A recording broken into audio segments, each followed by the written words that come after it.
कृषि एवं किसान कल्याण मंत्री श्रीमान शिवराज सिंह चौहान,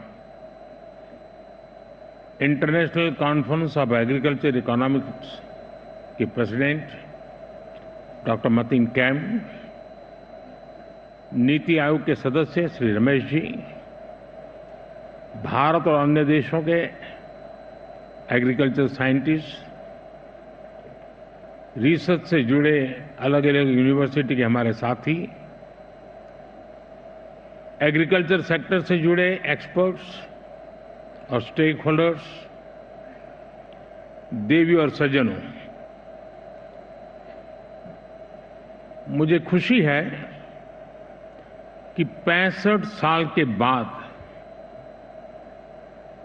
आईसीएई की ये कॉन्फ्रेंस भारत में फिर हो रही है। आप दुनिया के अलग अलग देशों से भारत आए हैं। भारत के 120 मिलियन किसानों की तरफ से आपका स्वागत है।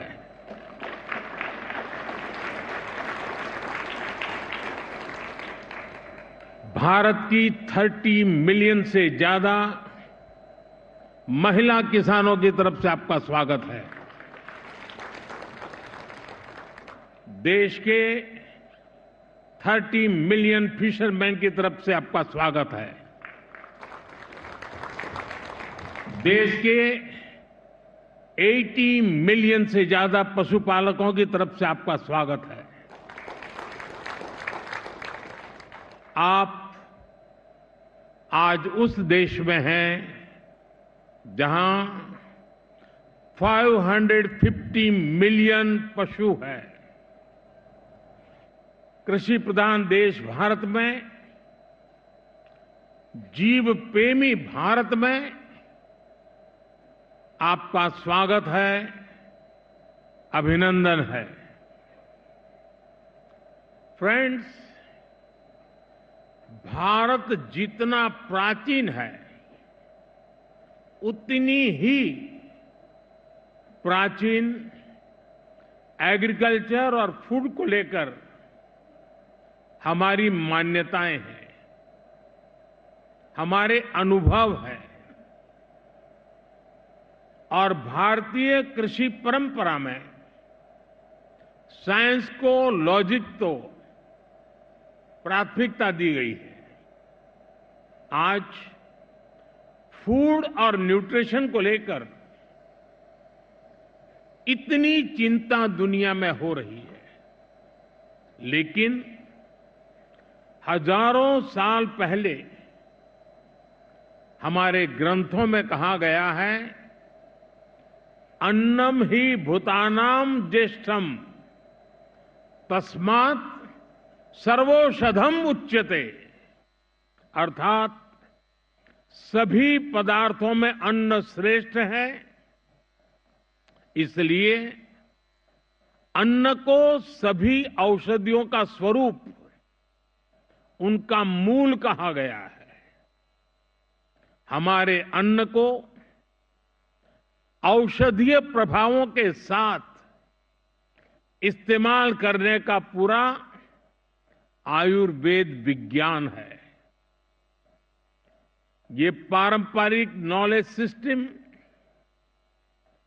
भारत के समाज जीवन का हिस्सा है। फ्रेंड्स, लाइफ और फूड को लेकर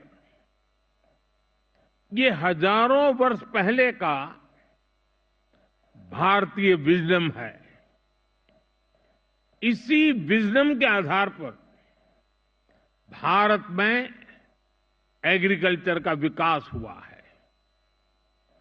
भारत में करीब 2000 वर्ष पहले कृषि पराशर नाम से जो ग्रंथ लिखा गया था, वो पूरे मानव इतिहास की धरोहर है। ये वैज्ञानिक खेती का एक कॉम्प्रिहेंसिव डॉक्यूमेंट है। जिसका अब ट्रांसलेटेड वर्जन भी मौजूद है। इस ग्रंथ में कृषि पर ग्रह नक्षत्रों का प्रभाव, बादलों के प्रकार, रेनफॉल को नापने का तरीका और फोरकास्ट, रेन वाटर हार्वेस्टिंग, जैविक खाद, पशुओं की देखभाल, बीज की सुरक्षा कैसे की जाए, स्टोरेज कैसे की जाए, ऐसे अनेक विषयों पर इस ग्रंथ में विस्तार से बताया गया है। इसी विरासत को आगे बढ़ाते हुए भारत में एग्रीकल्चर से जुड़ी एजुकेशन और रिसर्च का एक मजबूत इकोसिस्टम बना हुआ है। Indian council of agriculture research के ही 100 से ज्यादा रिसर्च संस्थान है। भारत में एग्रीकल्चर और उससे संबंधित विषयों की पढ़ाई के लिए 500 से ज्यादा कॉलेज है। भारत में 700 से ज्यादा कृषि विज्ञान केंद्र है, जो किसानों तक नई टेक्नोलॉजी पहुंचाने में मदद करते हैं। साथियों, भारतीय कृषि की एक और विशेषता है। भारत में हम आज भी 6 सीजन्स को ध्यान में रखते हुए सब कुछ प्लान करते हैं। हमारे यहां 15 एग्रो क्लाइमेटिक जोन्स की अपनी खासियत है।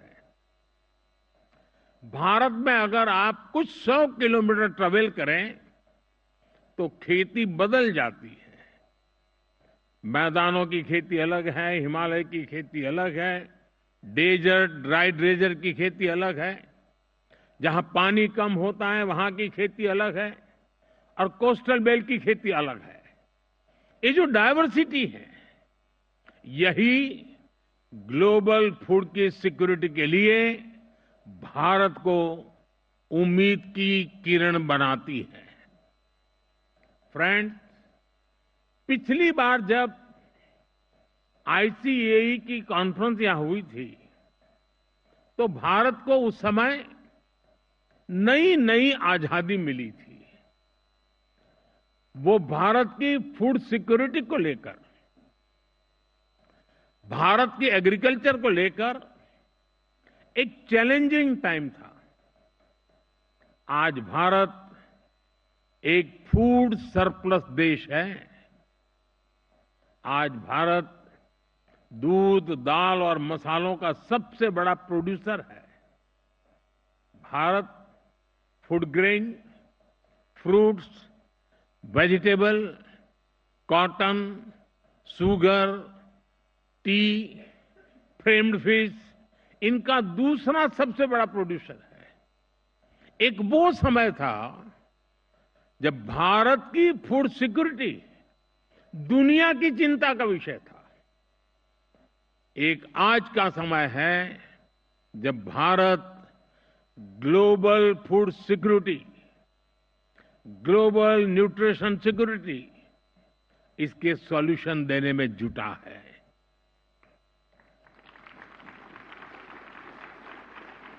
इसलिए फूड सिस्टम ट्रांसफॉर्मेशन जैसे विषय को डिस्कस करने के लिए भारत के अनुभव बहुमूल्य है। इसका बहुत बड़ा लाभ विशेषकर ग्लोबल साउथ को मिलना तय है।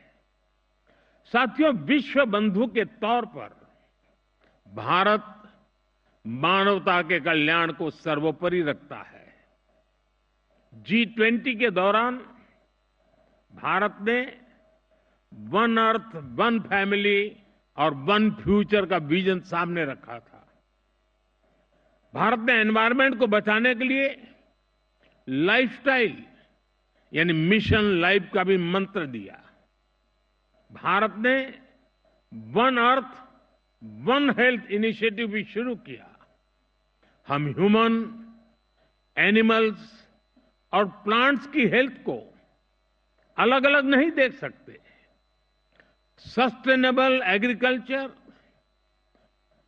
और फूड सिस्टम्स के सामने आज जो भी चैलेंजेस है, इनको वन अर्थ, वन फैमिली और वन फ्यूचर की होलिस्टिक अप्रोच के साथ ही निपटा जा सकता है। साथियों, एग्रीकल्चर हमारी इकोनॉमिक पॉलिसी के सेंटर पे है। हमारे यहां करीब 90% परिवार ऐसे हैं जिनके पास बहुत कम जमीन है। ये छोटे किसान ही भारत की फूड सिक्योरिटी की सबसे बड़ी ताकत है। यही स्थिति एशिया के कई विकासशील देशों में है। इसलिए भारत का मॉडल कई देशों के काम आ सकता है। जैसे एक उदाहरण के लिए सस्टेनेबल फार्मिंग का, भारत में हम बड़े पैमाने पर केमिकल फ्री नेचुरल फार्मिंग को प्रमोट कर रहे हैं। इसके काफी अच्छे रिजल्ट देखने को मिले हैं। इस साल के बजट में भी बहुत बड़ा फोकस सस्टेनेबल फार्मिंग और क्लाइमेट रेजिलिएंट फार्मिंग पर है। हम अपने किसानों को सपोर्ट करने के लिए एक पूरा इकोसिस्टम डेवलप कर रहे हैं। भारत का बहुत जोर क्लाइमेट रेजिलिएंट क्रॉप से जुड़ी रिसर्च एंड डेवलपमेंट पर है। बीते 10 सालों में हमने करीब 1900 नई क्लाइमेट रेजिलिएंट वैरायटी अपने किसानों को दी है। इसका लाभ भारत के किसानों को भी मिल रहा है। हमारे यहां राइस की कुछ वैरायटीज ऐसी भी है जिनको ट्रेडिशनल वैरायटीज के मुकाबले 25% कम पानी चाहिए। हाल के वर्षों में हमारे यहां ब्लैक राइस सुपर फूड के रूप में उभरा है। हमारे यहां मणिपुर, असम और मेघालय की ब्लैक राइस को इसकी मेडिसिनल वैल्यू के कारण पसंद किया जा रहा है। वाराणसी से जुड़े अनुभव विश्व समुदाय के साथ शेयर करने के लिए उतना ही उत्सुक है। फ्रेंड्स, आज के समय में पानी की कमी और क्लाइमेट चेंज के साथ ही न्यूट्रिशन भी एक बड़ा चैलेंज है। इसका सॉल्यूशन भी भारत के पास है। भारत मिलेट्स का दुनिया का सबसे बड़ा प्रोड्यूसर है, जिन्हें दुनिया सुपर फूड कहती है, और उसे हमने श्री अन्न की पहचान दी है। ये मिनिमम वाटर मैक्सिमम प्रोडक्शन के सिद्धांत पर चलते हैं। भारत के अलग अलग super foods global nutrition problem को एड्रेस करने में बड़ी भूमिका निभा सकते हैं। भारत अपने सुपर फूड की इस बास्केट को दुनिया के साथ साझा करना चाहता है। साथ ही भारत की पहल पर पिछले साल पूरे विश्व ने इंटरनेशनल मिलेट ईयर मनाया है। फ्रेंड्स, बीते एक दशक में हमने फार्मिंग को आधुनिक टेक्नोलॉजी से जोड़ने के लिए अनेक प्रयास किए हैं। आज एक किसान सॉइल हेल्थ कार्ड्स की मदद से ये जान सकता है कि उसे क्या उगाना है। वो सोलर पावर की मदद से पंप चलाता है और वेस्टलैंड में सोलर फार्मिंग से भी कमाता है। वो ई-नैम यानी भारत के डिजिटल एग्रीकल्चर मार्केट के द्वारा अपनी पैदावार को बेच सकता है। वो किसान क्रेडिट कार्ड का उपयोग करता है। वो प्रधानमंत्री फसल बीमा योजना के माध्यम से अपनी फसलों की सुरक्षा सुनिश्चित करता है। किसानों से लेकर एग्री टेक स्टार्टअप्स तक, नेचुरल फार्मिंग से लेकर के फार्म स्टे और फार्म टू टेबल की व्यवस्था तक भारत में कृषि और उससे जुड़े सेक्टर्स लगातार फॉर्मलाइज हो रहे हैं। पिछले 10 वर्षों में ही 90 लाख हेक्टेयर खेती को हमने माइक्रो इरिगेशन से जोड़ा है। हमारे इथेनॉल ब्लेंडिंग प्रोग्राम से भी खेती और एनवायरमेंट दोनों को लाभ हो रहा है। हम पेट्रोल में 20% इथेनॉल ब्लेंडिंग के टारगेट की तरफ तेजी से आगे बढ़ रहे हैं। साथियों, भारत में हम एग्रीकल्चर सेक्टर में डिजिटल टेक्नोलॉजी का भरपूर इस्तेमाल कर रहे हैं। पीएम किसान सम्मान निधि के माध्यम से एक क्लिक पर 10 करोड़ किसानों के बैंक खाते में 30 सेकंड में पैसे ट्रांसफर हो जाते हैं।